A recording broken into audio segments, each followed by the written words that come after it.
আপনার মা বাবার জন্যই দোয়া করেন। আপনি যেদিন দুনিয়াতে থাকবেন না সেদিন আপনার সন্তান আপনার জন্যই দোয়া করবে। আর দুনিয়াতে আপনি যদি আপনার মা বাবার জন্য কিছু না করে চলে যান, তাইলে কামা তাদিনু তুদান, আপনি যেমন কর্ম করবেন তেমন ফল পেয়ে যাবেন। বড় একটা পাখি তার ডানাটা ছোট বাচ্চা পাখিদের উপরে যেভাবে বিছিয়ে দেয়, মুরগি যেমন বৃষ্টির ফোঁটা থেকে তার বাচ্চাগুলোকে হেফাজতের জন্য ডানাটা বিছিয়ে দেয়, তুমি তোমার দুটি হাত, তোমার দুটি রহমতের ডানা তোমার মা বাবার জন্য এইভাবে বিছিয়ে দাও এবং তুমি তোমার মা বাবার জন্য দোয়া করবা, রব্বিরহামহুমা কামা রব্বায়ানি সগীরা।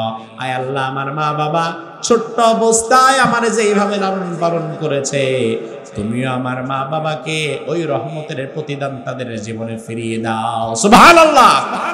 অনেক পুত্রবধূরা সংসারে আসার পরে নিজের হাজবেন্ডকে কন্ট্রোলে রাখার জন্য মা বাবা থেকে আস্তে আস্তে বিচ্ছিন্ন করে দেয়, সুকৌশলে বিচ্ছিন্ন করে দেয়।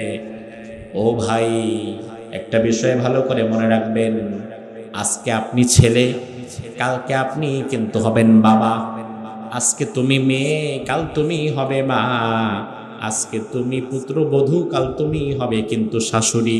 এই জন্য আজকে তুমি যা করবা, কালকে ঠিক এই প্রতিদানটাই তুমি আবার তোমার জীবনে ফিরে পাবা। বৃদ্ধ বাবা মারা গিয়েছে, তার 3টি সন্তান, 3 ছেলে, সবাই মোটামুটি ভালো জায়গায় কাজ করে, চাকরি বাকরি করে, প্রতিষ্ঠিত। বাবা মারা যাওয়ার পরে এবার সালিশ বসছে, বিচার বসছে এটা নিয়ে যে মারে কে রাখবে, মারে কোন সন্তান রাখবে। কেউ রাখতে চায় না, সবার ব্যস্ততা আছে। কে রাখবে এটা নিয়ে দরবার বসছে গ্রামে। অবশেষে সিদ্ধান্ত হয়েছে, বড় ভাই ছোট ভাইয়ের ঘাড়ে দেয়, ছোট ভাই মেজো ভাইয়ের ঘাড়ে দেয়, কেউ রাখতে চায় না। অবশেষে গ্রামের মধ্যে সিদ্ধান্ত হয়েছে, তোমরা 3 ভাই যেহেতু জায়গা জমি সব আলাদা আলাদা করে ভাগ করে নিয়ে গিয়েছ, তোমরা 3 ভাই তোমাদের মাকেও এইভাবে ভাগ করে দায়িত্ব নিবা। তাহলে মাসে থাকে স্বাভাবিকত 30 দিন, তাহলে তোমরা 10 দিন 10 দিন 10 দিন নিবা। এখন সিদ্ধান্ত যখন ঘাড়ে চাপায় দিছে, সামাজিকতা বলে একটা বিষয় আছে, সব তো আর বাদ দিতে পারে না। ঠিক আছে, কি আর করা। এমন সময় বুড়ি মানুষ, কোন দিক দিয়ে মাস যায়, কোন দিক দিয়ে দিন যায়, মাসের তারিখ তো খেয়াল থাকে না, খেয়াল রাখেও না। বড় ঘরে, বড় সন্তানের ঘরে 10 দিন আছে, 11তম দিন মেজো সন্তানের কাছে যাওয়ার কথা। দিন তারিখ মাসের তো হিসাব নাই, খবর নাই। 11তম দিনে বড় সন্তানের ঘরে দুপুর বেলায় যখন বাজার করা হয়েছে, বড় একটা রুই মাছ কেনা হয়েছে। বুড়ি মানুষ বৃদ্ধ অবস্থায় মানুষের একটু খাবার খেতে পছন্দ করে, খাইতে পারে না, কিন্তু মনটা চায় যদি একটা তরমুজ খাইতে পারতাম, যদি একটু বড় ওই মাছের মাথাটা খাইতে পারতাম। মন চায়, খাইতে তেমন পারে না।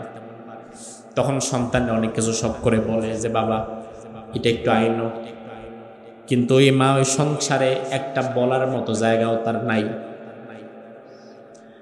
মা দেখলো একটা বড় রুই মাছ এনেছে, মা মনে মনে চিন্তা করে, আহারে দুপুর বেলায় মাছের মাথাটা দিয়ে ভাত খাবো।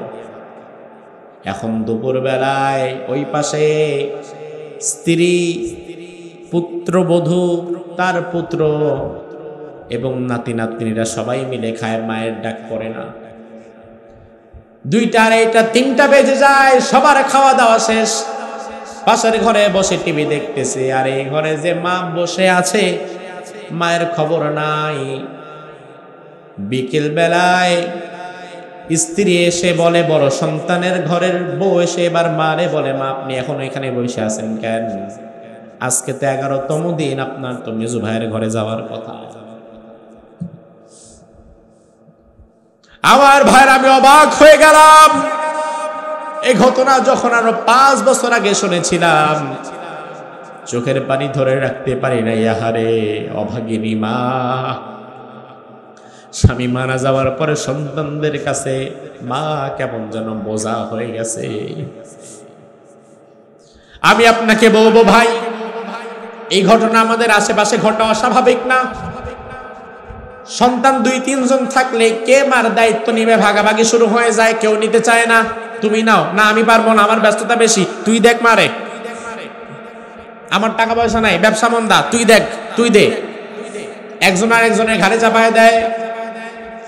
আমি আপনাকে বলবো ভাই, আপনারা যদি 2-3 ভাই থাকেন, মা যদি একা থাকে, মানে বলবেন মা, ও মা, আমরা 3টা ভাই তোমার খেদমত করে সবাই তো জান্নাতে যেতে চাই। তুমি প্রয়োজনে আমার এখানে কিছুদিন মেজো ভাইয়ের ঘরে, কিছুদিন ছোট ভাইয়ের ঘরে কিছুদিন থাকবা। তবে মা, এই নিয়মের বাহিরেও তোমার যখন খুশি যা খুশি আমারে বলবা, আমার কাছে চাইবা। আমার ঘরের দরজা, আমার রান্নাঘর, আমার পাতিল, আমার ঢাকনা, আমার কড়াই, আমার সব কিছু মা তোমার জন্য খোলা। যখন তুমি আসবা, যা খাইতে চাইবা, যা সামনে দেখবা, সব কিছু খাবা, সব কিছু নিবা। আমার কাছে আর আমার বউয়ের কাছে কোনো জবাবদিহিতা নাই। এটা আপনি বলে দিবেন। সন্তান হিসাবে এটা বলাটা আপনার দায়িত্ব। কারণ আল্লাহ বলছে, বান্দা, আমার ইবাদতের পরে পিতামাতার স্থানটা আমি বরাদ্দ করে দিয়েছি। কত গুরুত্বপূর্ণ জায়গা। পিতামাতা যদি আপনার প্রতি রাজি খুশি হয়ে যায়, রব্বে কারীম আপনার প্রতি রাজি খুশি হয়ে যাবে। পিতামাতা যদি রাজি খুশি না হয়, আল্লাহ তাআলাও রাজি খুশি হবে না। আমার ভাইরা, ওই যে মায়ের দোয়ার কারণে ওয়াইজাল করনি মুস্তাজাবুদ দাওয়া হয়ে গেছে, বিষয়টা শুধু এমনই না। মা বাবার দোয়া যেমন কবুল হয়, মা বাবা এমন এক জায়গা, যে জায়গার বদদোয়াটাও কবুল হয়, বরঞ্চ দোয়ার আগে বদদোয়া আরো বেশি কবুল হয়। দুনিয়াতে আল্লাহ রাব্বুল আলামিন নিজের জায়গার পরপরই পিতামাতার স্থানকে বরাদ্দ করে দিয়েছেন। এজন্য আল্লাহর হাবিব বললেন, রিদাল্লাহি ফি রিদাল ওয়ালিদাইন ওয়া সাখাতুল্লাহি ফি সাখাতিল ওয়ালিদাইন। পিতামাতা যার উপর সন্তুষ্ট হয়ে যায়, আরশে আজিমের মালিক আল্লাহ তার উপর সন্তুষ্ট হয়ে যায়। আরো জোরে কম। আল্লাহর হাবিব আরো বললেন, পিতামাতা যার উপর অসন্তুষ্ট হয়ে যায়, রব্বুল আলামিন তার উপর অসন্তুষ্ট হয়ে যায়। আল্লাহ তাআলা বললেন, বান্দা, ইম্মা ইয়াবলুগান্না ইনদাকাল কিবার, তোমার জীবদ্দশায় তোমার পিতা অথবা মাতা, আহাদুহুমা আও কিলাহুমা, পিতা অথবা মাতা অথবা উভয়ের দুজন, তোমার জীবদ্দশায় তারা যদি বৃদ্ধ হয়ে যায়, বুড়া বুড়ি হয়ে যায়, ফালা তাকুল লাহুমা উফফিন ওয়ালা তানহারহুমা ওয়া কুল লাহুমা কাওলান কারীমা। ওই বুড়া বুড়ি পিতামাতার সাথে কোনোদিন ভুলেও একটা ধমক দিয়ে, ঝিটকি দিয়ে কথা বলবা না। উফ শব্দটা তুমিও বলবা না। তোমার কোনো আচরণে যেন তারাও না বলে। বৃদ্ধ বয়সের কথা বিশেষভাবে আল্লাহ এখানে কেন বললেন? তার কারণ হচ্ছে, আমাদের মা বাবা যতটা সময় পর্যন্ত শক্তপোক্ত থাকে, ততদিন পর্যন্ত স্বাভাবিকত তারা আমাদের মুখাপেক্ষী হয় না। কিন্তু যখন তারা দুর্বল হয়ে যায়, তখন তারা এমনিতেই আমাদের মুখাপেক্ষী হয়ে যায়। আর মানুষ যখন শেষ পর্যায়ে উপনীত হয়ে যায়, অতি বৃদ্ধ যখন কোনো মানুষ হয়ে যায়, ওই বৃদ্ধ মানুষ কিন্তু তখন শিশু বাচ্চাদের মতো হয়ে যায়।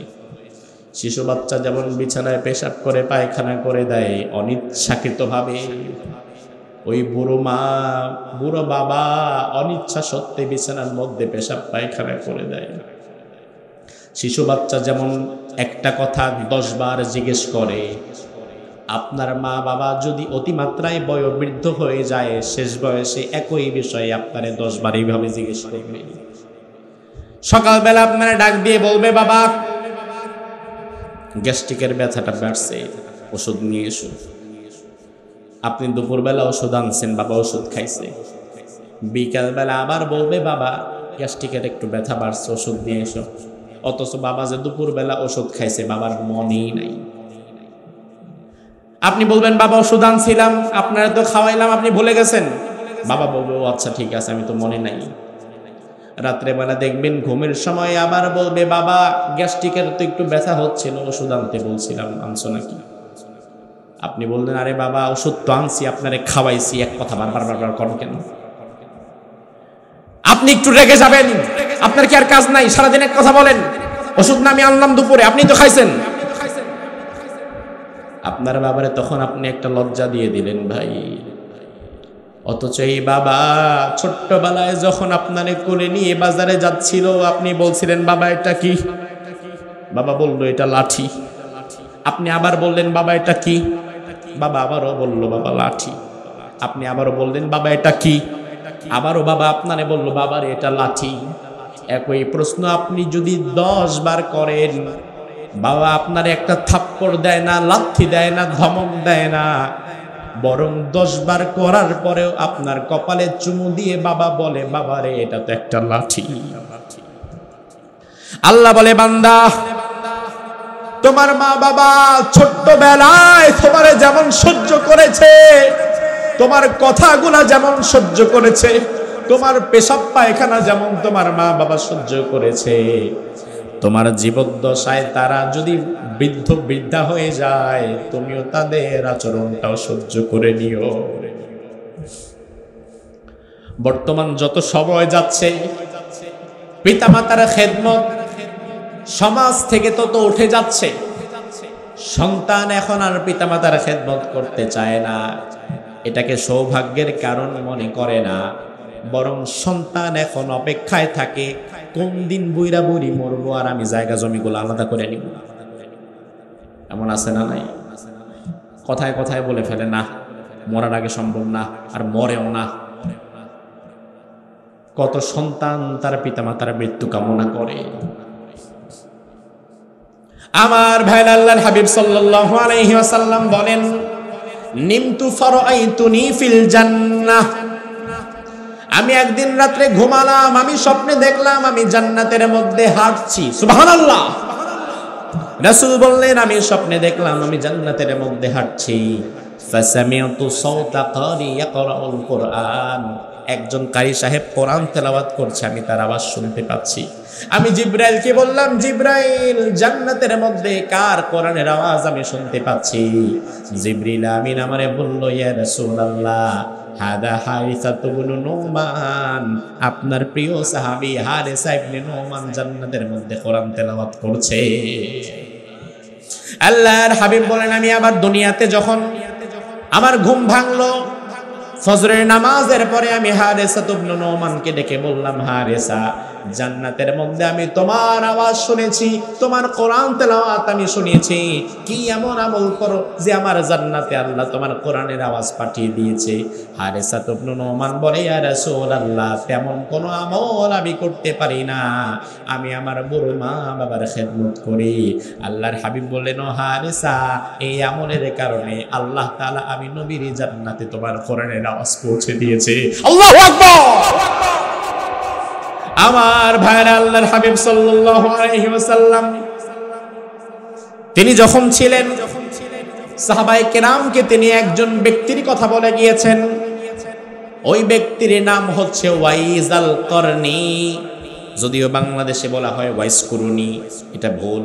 নাম হচ্ছে ওয়াইজ, করনুন নামক এলাকায় তার বসবাস, এই জন্য তার বিশুদ্ধ নাম হচ্ছে ওয়াইজ আল করনি।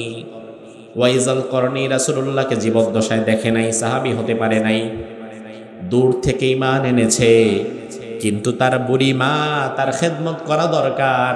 ওই বুড়ি মাকে ফেরে রাসূলের কাছে যে একদিন আসবে, সেই আসার সুযোগটাও তার হয় নাই, সে আসেও নাই।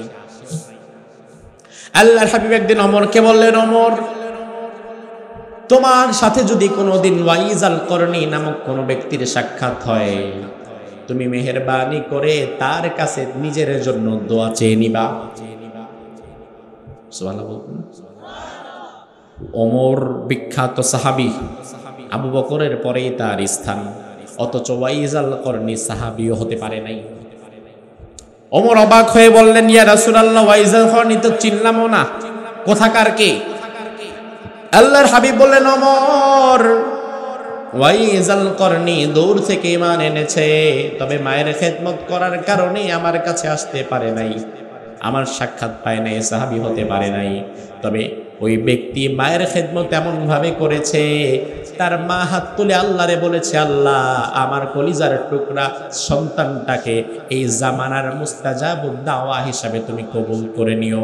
আর মুস্তাজাবুদ দাওয়া মানে এমন ব্যক্তি, ওই ব্যক্তি যদি হাত আল্লাহর দরবারে তুলে দোয়া যেটাই করবে আল্লাহ সেটাই কবুল করে নেবেন।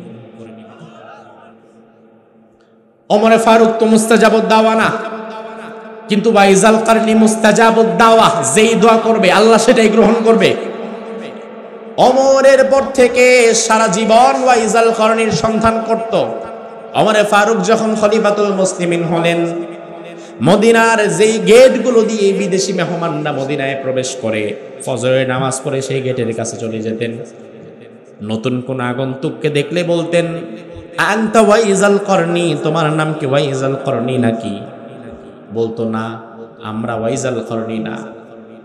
ওমর ফারুকের শেষ সময় একদিন তিনি ফজরের পরে হাঁটছেন, একজন লোককে দেখতে পেয়ে চিরাচরিত স্বভাব অনুযায়ী প্রশ্ন করলেন, আনতা ওয়াইজাল করনি, তোমার নাম কি ওয়াইজাল করনি নাকি? ওই লোকটা বলল, হ্যাঁ আমি ওয়াইজাল করনি।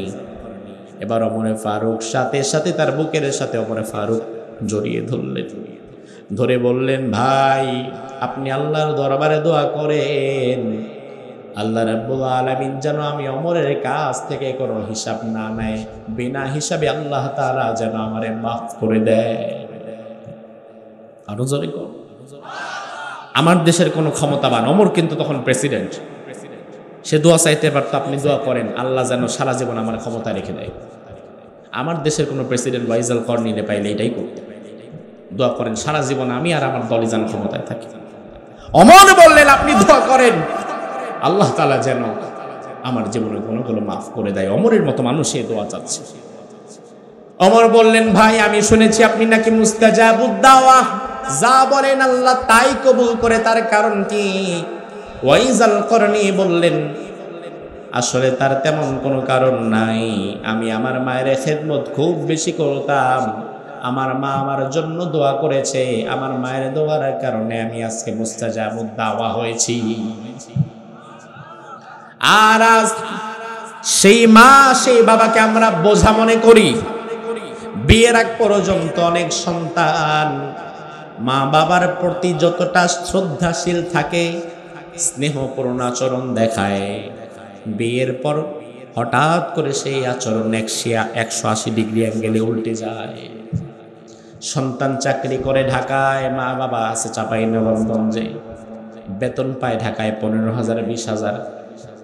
বেতনটা যখন 20,000 টাকা বেতন পায়, বেতনটা পাওয়ার সাথে সাথে নিজের খরচের সামান্য টাকা রেখে বাকি 10-12,000 টাকা বাড়িতে পাঠিয়ে দেয়। মা বলে, কিরে বাবা এত কম টাকায় তুই চলবি কেমনে? এত টাকা আমাদেরকে দেওয়ার দরকার নাই, তুই একটু ভালো মন্দ খা। সন্তান তখন জবাব দেয়, মা রে তোমরা ভালো থাকলে আমি ভালো থাকি, আমার চিন্তা করা দরকার নাই। এই সন্তানটাকে যখন বিয়ে করিয়ে দেওয়া হয়, বউটারে নিয়ে যখন ঢাকায় চলে যায়, যে সন্তান আগে অফিসে যাওয়ার আগে ফোন দিত, আসার পরে ফোন দিত, 2 দিন পরে পরে ফোন দিয়ে বলতো, মা কিছু লাগবে নাকি, বাবার শরীরটা কেমন, ওই সন্তান এখন 1 সপ্তাহ 10 দিন চলে যায়, বাড়িতে একটা ফোনও দেয় না, খবরও নেয় না যে মা বাবা আছে না মরে গেছে। এবার মা যখন মাসের 10 তারিখ 15 তারিখ পার হওয়ার পরে নিজেই ফোন দেয়, কিরে বাবা এখন তো আর ফোন দেস না, খবরও নেস না, কারে অনেক ব্যস্ত থাকি। আচ্ছা ঠিক আছে ব্যস্ত থাকিস বুঝলাম, তাইলে তোর বাবার এই যে দোকানদার খুঁজতেছিল, দোকানে কিছু টাকা বাকি পড়ে গেছে, টাকাটা দিবি না? সন্তান তখন জবাব দেয়, আমার নিজেরই চলে না, তোর করে দিব কি? বিয়েটা করায় দেওয়ার পর পরে হঠাৎ করে বউকে পেয়ে মা বাবাকে ভুলে যায়। আবার ভাইয়ের, আমি বলছি না স্ত্রীকে না দেওয়ার কথা, আমার জীবনের মূল অস্তিত্বে আমার মা বাবা গুরুত্বপূর্ণ। আবার স্ত্রী আমার সারা জীবনের সাথী, স্ত্রীও গুরুত্বপূর্ণ। মা বাবাকে ফেলে দেওয়া যাবে না, স্ত্রীকেও অসম্মান করা যাবে না। মাকে মায়ের জায়গায় ঠিক রাখতে হবে, স্ত্রীকে তার জায়গায় ঠিক রাখতে হবে, ব্যালেন্স করে চলতে হবে। এখন আমরা যেটা করি, হয়তো মা বাবা তাদের কথা শুনে অনেক সময় স্ত্রীর প্রতি আমরা জুলুম করে ফেলি অজ্ঞতাবশত, আবার অনেক সময় স্ত্রীর কথা শুনে আমরা মা বাবার উপর জুলুম করে ফেলি।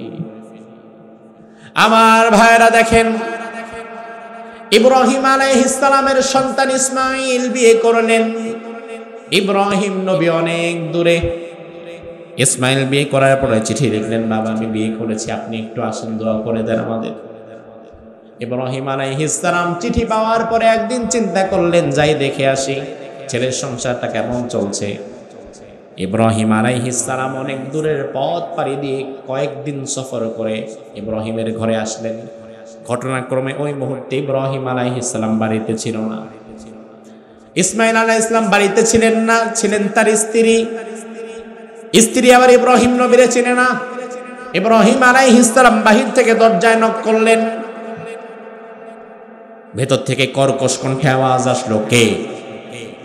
ইব্রাহিম বললেন, আমি এক মুসাফির। ভেতর থেকে কর্কশ কণ্ঠে আওয়াজ আসছে, মুসাফির তাই আমার ঘরে কি? ইব্রাহিম আলাইহিস সালাম বললেন, আপনার ঘরে কি ইসমাঈল আছে নাকি? বলল, না ইসমাঈল নাই, কাজে গেছে। কি দরকার? ইব্রাহিম আলাইহিস সালাম দেখলেন বসতেও বলল না, কেন আসছেন, কি কারণে আসছেন, কি কারণে খুঁজছেন, ভালো মন্দ কিছুই জিজ্ঞেস করলো না। অত্যন্ত কর্কশ কণ্ঠে কথা বলছে।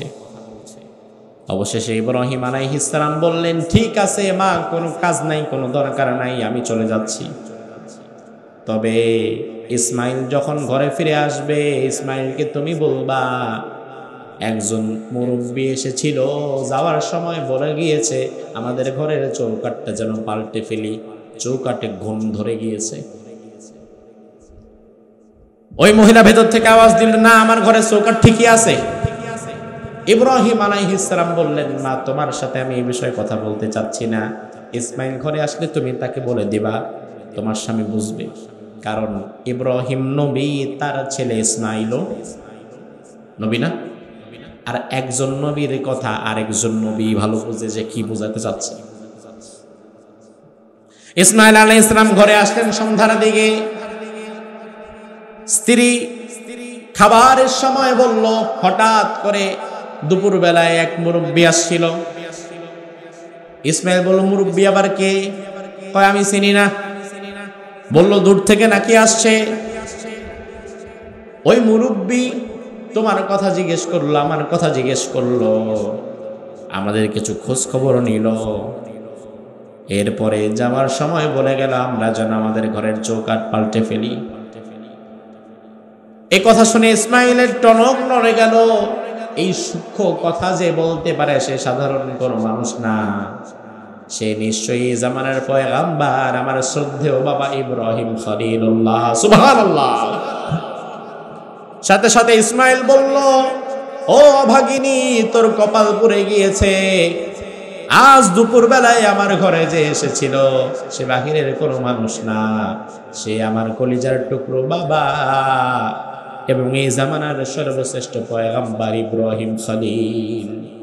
আমার বাবার খেদমত তুই করতে পারিস নাই, ভালো ব্যবহার করতে পারিস নাই, তার সাথে ভালো কথাও বলতে পারিস নাই, বরং দূর দূর করে তাড়িয়ে দিয়েছিস। যাওয়ার সময় আমার বাবা চৌকাঠ যেটা পাল্টাতে বলেছে, ওই চৌকাঠ বাহিরে কোনো চৌকাঠ না, ওই চৌকাঠটাই হচ্ছিস তুই। আমি আমার বাবার কথা মতো আজকে তোরে তালাক দিয়ে দিলাম। বাবা একবার শুধু ইঙ্গিতে বলেছে, কারণ ইব্রাহিম আলাইহিস সালাম বুদ্ধিমান। ইব্রাহিম আলাইহিস সালাম দেখলেন আমার যেই ছোট্ট বাচ্চাটা শিশু অবস্থায় ছুরির নিচে শুয়ে পড়েছিল, এতটা সহনশীল ধৈর্যশীল, আমার ওই ইসমাঈলকে জীবন সঙ্গী হিসাবে পেয়েও যেই নারী ভালো হতে পারে নাই, ভালো থাকতে পারে নাই, ওই নারীর মাঝেই মূলত সমস্যা, আমার ছেলের মাঝে না। এই জন্য চৌকাঠটা পাল্টাতে বললেন। ইসমাঈল আলাইহিস সালাম সাথে সাথে তালাক দিয়ে দিলেন, চৌকাঠ পরিবর্তন করে ফেললেন। তাহলে একটা সময় বাবার কথায় সন্তান প্রয়োজনে স্ত্রী থেকে বিচ্ছিন্ন হয়ে যেত, আর বর্তমানে এমন এক জামানা চলছে যেখানে স্ত্রীর কথায় সন্তান তার মা বাবারে তালাক দেয়। ঠিক কিনা? আমার ভাইরা, এই বিষয়গুলো অত্যন্ত সেনসিটিভ। আমি একবার জেলার নামটা বললাম না, বাংলাদেশের একটি জেলায় মাহফিলে গেলাম। সেখানে যাওয়ার পরে পিতামাতার খেদমতের বিষয়ে মানে কিছু বলতে বলা হলো। এই মুহূর্তে পাশ থেকে আরেকজন বলল, হুজুর আমাদের এলাকায় এমন ঘটনা আছে জানেন? আমি বললাম কি? বলে একজন বৃদ্ধ বাবা মারা গিয়েছে, তার 3টি সন্তান, 3 ছেলে, সবাই মোটামুটি ভালো জায়গায় কাজ করে, চাকরি বাকরি করে, প্রতিষ্ঠিত। বাবা মারা যাওয়ার পরে এবার সালিশ বসছে, বিচার বসছে এটা নিয়ে যে মারে কে রাখবে, মারে কোন সন্তান রাখবে। কেউ রাখতে চায় না, সবার ব্যস্ততা আছে। কে রাখবে এটা নিয়ে দরবার বসছে গ্রামে। অবশেষে সিদ্ধান্ত হয়েছে বড় ভাই ছোট ভাইয়ের ঘাড়ে দেয়, ছোট ভাই মেজো ভাইয়ের ঘাড়ে দেয়, কেউ রাখতে চায় না। অবশেষে গ্রামের মধ্যে সিদ্ধান্ত হয়েছে, তোমরা 3 ভাই যেহেতু জায়গা জমি সব আলাদা আলাদা করে ভাগ করে নিয়ে গিয়েছো, তোমরা 3 ভাই তোমাদের মা কেউ এইভাবে ভাগ করে দায়িত্ব নিবা। তাহলে মাসে থাকে স্বাভাবিকত 30 দিন, তাহলে তোমরা 10 দিন 10 দিন 10 দিন নিবা। এখন সিদ্ধান্ত যখন ঘাড়ে চাপায় দিছে, সামাজিকতা বলে একটা বিষয় আছে, সব তো আর বাদ দিতে পারে না। ঠিক আছে, কি আর করা। এমন সময় বুড়ি মানুষ, কোন দিক দিয়ে মাস যায়, কোন দিক দিয়ে দিন যায়, মাসের তারিখ তো খেয়াল থাকে না, খেয়াল রাখেও না। বড় ঘরে, বড় সন্তানের ঘরে 10 দিন আছে, 11তম দিন মেজো সন্তানের কাছে যাওয়ার কথা। দিন তারিখ মাসের তো হিসাব নাই, খবর নাই। 11তম দিনে বড় সন্তানের ঘরে দুপুর বেলায় যখন বাজার করা হয়েছে, বড় একটা রুই মাছ কেনা হয়েছে। বুড়ি মানুষ বৃদ্ধ অবস্থায় মানুষের একটু খাবার খেতে পছন্দ করে, খাইতে পারে না, কিন্তু মনটা চায় যদি একটা তরমুজ খাইতে পারতাম, যদি একটু বড় ওই মাছের মাথাটা খাইতে পারতাম। মন চায়, খাইতে তেমন পারে না। তখন সন্তান অনেক কিছু শখ করে বলে যে বাবা এটা একটু আইনো, কিন্তু ওই মা ওই সংসারে একটা বলার মতো জায়গাও তার নাই। মা দেখলো একটা বড় রুই মাছ এনেছে, মা মনে মনে চিন্তা করে, আহারে দুপুর বেলায় মাছের মাথাটা দিয়ে ভাত খাবো।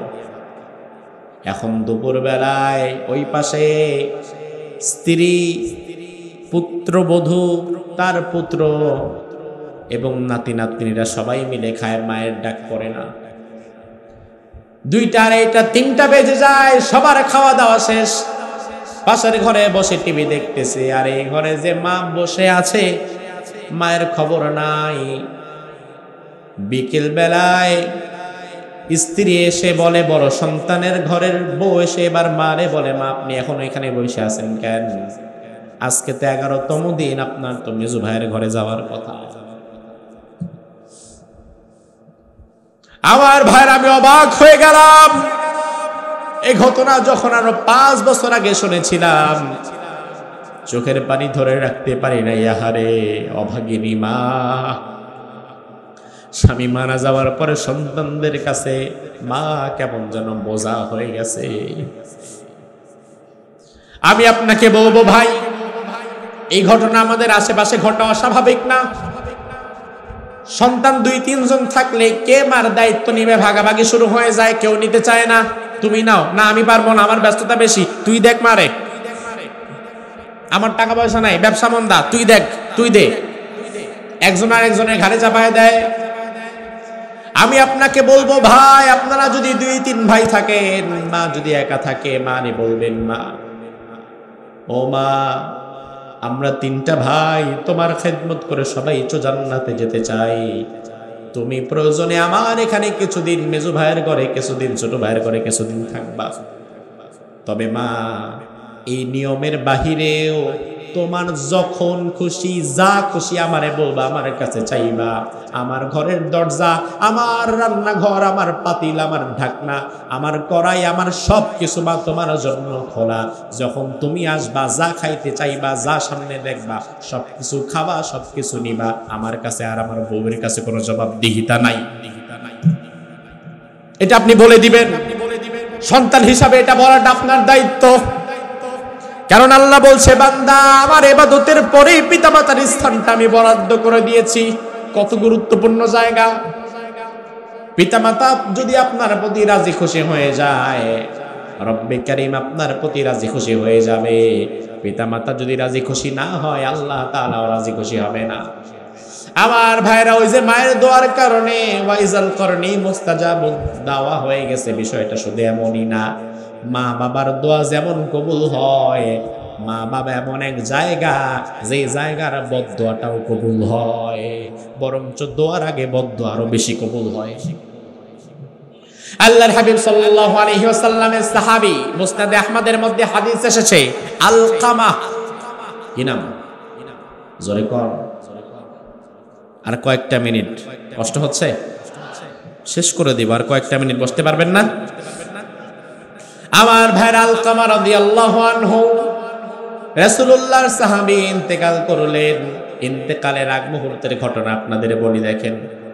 ইন্তেকালের আগ মুহূর্তে রাসূলের হাদিস হচ্ছে, লাকিনু মাউতাকুম লা ইলাহা ইল্লাল্লাহ। যখন কোনো মানুষ মুমূর্ষু অবস্থায় থাকে, তোমরা তার পাশে গিয়ে কালিমা পড়তে থাকো। একজন মানুষ মুমূর্ষু অবস্থায়, এখন আপনার দায়িত্ব তারে গুতানো না, এই কালিমা পড়েন, কালিমা পড়েন, কালিমা পড়েন। এইভাবে যদি আপনি গুতান, শেষ সময় মানুষের সাকারাতুল মাউত শুরু হয়ে যায়। ওই মুহূর্তে মানুষ খুব বেশি ডিস্টার্ব ফিল করে। ওই মুহূর্তে আপনি যদি তারে গুতান, আর সে যদি রাগ করে একবার বলে পড়বো না, সর্বনাশ হয়ে যাবে, ঈমান চলে যাবে। আপনি তারে গুতাবেন না, বরং তার পাশে বসে আপনি নিজেই কালিমা পড়েন, লা ইলাহা ইল্লাল্লাহু মুহাম্মাদুর রাসূলুল্লাহ, লা ইলাহা ইল্লাল্লাহু মুহাম্মাদুর রাসূলুল্লাহ। আপনার কালিমা শুনে সেও একবার পড়ে ফেলবে, ব্যাস কবুল হয়ে যাবে। আপনি তারে গুতায়েন না যে আপনি পড়েন পড়েন পড়েন পড়েন, তাড়াতাড়ি পড়েন, না, এটা করবেন না। রাসূল বলছেন, লাকিনু মাউতাকুম, তোমরা তাদের পাশে বসে তালকিন করো, তোমরা পড়ো, তাইলে তারা পড়বে। এবার সাহাবায়ে কেরাম আলকামার পাশে গিয়ে কালিমা পড়ছে, সবাই কিন্তু অবাক করা বিষয়, আলকামার জবানের মধ্যে কালিমা আসছে না। আল্লাহর হাবিব সাল্লাল্লাহু আলাইহি ওয়াসাল্লামের কাছে সাহাবায়ে কেরাম চিন্তিত হয়ে গেলেন, ইয়া রাসূলুল্লাহ, আপনার প্রিয় সাহাবী আলকামার জবানে তো কালিমা আসছে না, বড় ভয়ঙ্কর বিষয়। আল্লাহর হাবিব দৌড়ে চলে গেলেন আলকামার বাড়িতে, গিয়ে দেখলেন আসলে আলকামা কালিমা পড়তে পারছে না, জবান দিয়ে মুখ দিয়ে কালিমা আসছেই না, অথচ রাসূলের সাহাবী। এবার আল্লাহর হাবিব বললেন, আলকামার মাকে একটু আমার কাছে ডাকো। আলকামার মাকে ডাকা হলে রাসূল বললেন, ও আলকামার মা, তোমার আলকামা তোমার সাথে কি ব্যবহার করেছে আমি জানতে চাই। আলকামার মা বলল, ইয়া রাসূলুল্লাহ, কিছুই লুকাবো না, আমার আলকামা সারা জীবন স্ত্রীর কথা বেশি শুনেছে, আর আমার কথা শুনে নাই, বরং আমার কথা অমান্য করত, আমি কষ্ট পেয়ে যেতাম। এবার আল্লাহর হাবিব বলল, ঠিক আছে, তুমি তোমার সন্তানটাকে মাফ করে দাও মন থেকে, নয়তো তার মুখে কালিমা আসছে না। আলকামার মা জেদ ধরে বসেছে, আমি ওরে মাফ করব না। আল্লাহর হাবিব বললেন, ঠিক আছে, তুমি মাফ করবা না বলে না।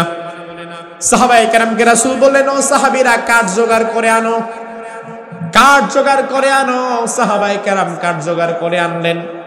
আলকামার মা বলল, হুজুর, কাঠ কেন এনেছেন? আল্লাহর হাবিব বললেন, তুমি যেহেতু মাফ করবা না, আলকামারাতে যেহেতু জাহান্নামে যাওয়াই লাগবে, দুনিয়াতে আলকামাকে আগুন দিয়া জ্বালায়া পুড়ায়া তারপরে আমরা পাঠাই।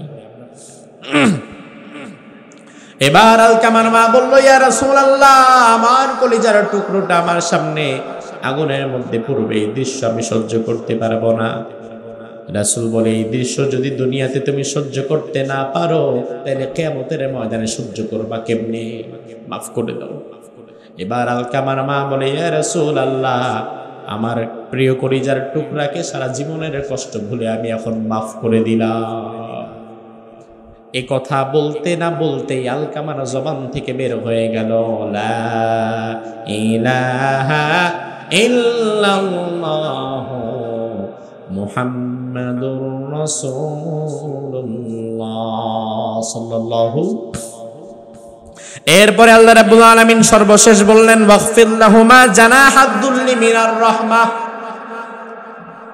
বড় একটা পাখি তার ডানাটা ছোট বাচ্চা পাখিদের উপরে যেভাবে বিছিয়ে দেয়, মুরগি যেমন বৃষ্টির ফোঁটা থেকে তার বাচ্চাগুলোকে হেফাজতের জন্য ডানাটা বিছিয়ে দেয়, তুমি তোমার দুটি হাত, তোমার দুটি রহমতের ডানা তোমার মা বাবার জন্য এইভাবে বিছিয়ে দাও এবং তুমি তোমার মা বাবার জন্য দোয়া করবা, রব্বিরহামহুমা কামা রব্বায়ানি সাগীরা। আয় আল্লাহ, আমার মা বাবা ছোট্ট অবস্থায় আমার যেইভাবে লালন পালন করেছে, তুমিও আমার মা বাবাকে ওই রহমতের প্রতিদান তাদের জীবনে ফিরিয়ে দাও। সুবহানাল্লাহ। এই দোয়াটা পারেন? আপনার মা বাবার জন্য এই দোয়া করেন। আপনি যেদিন দুনিয়াতে থাকবেন না, সেদিন আপনার সন্তান আপনার জন্য এই দোয়া করবে। আর দুনিয়াতে আপনি যদি আপনার মা বাবার জন্য কিছু না করে চলে যান, তাইলে কামা তাদিনু তুদান, আপনি যেমন কর্ম করবেন তেমন ফল পেয়ে যাবেন। অনেক পুত্রবধূরা সংসারে আসার পরে নিজের হাজবেন্ডকে কন্ট্রোলে রাখার জন্য মা বাবা থেকে আস্তে আস্তে বিচ্ছিন্ন করে দেয়, সুকৌশলী বিচ্ছিন্ন করে দেয়। ও ভাই, একটা বিষয় ভালো করে মনে রাখবেন, আজকে আপনি ছেলে, কালকে আপনি কিন্তু হবেন বাবা। আজকে তুমি মেয়ে, কাল তুমি হবে মা। আজকে তুমি পুত্রবধূ, কাল তুমি হবে কিন্তু শাশুড়ি। এই জন্য আজকে তুমি যা করবা, কালকে ঠিক এই প্রতিদানটাই তুমি আবার তোমার জীবনে ফিরে পাবা। যা আজকে তুমি করবা, ঠিক এই বিষয়গুলোই আল্লাহ সুবহানাহু ওয়া তাআলা আবার তোমার জীবনে ফিরিয়ে দিবে। এজন্য উক্ত দুটো আয়াতে কারিমা থেকে আমরা যে আলোচনা করলাম, এই আলোচনার উপরে আল্লাহ সুবহানাহু ওয়া তাআলা আমাদের আমল করার তৌফিক দান করুক। আমরা বলি আমিন। হাযা মা ইনদি ওয়াল ইলমু ইনদাল্লাহ আলাইহি তাওয়াক্কালতু ওয়া ইলাইহি উনীব।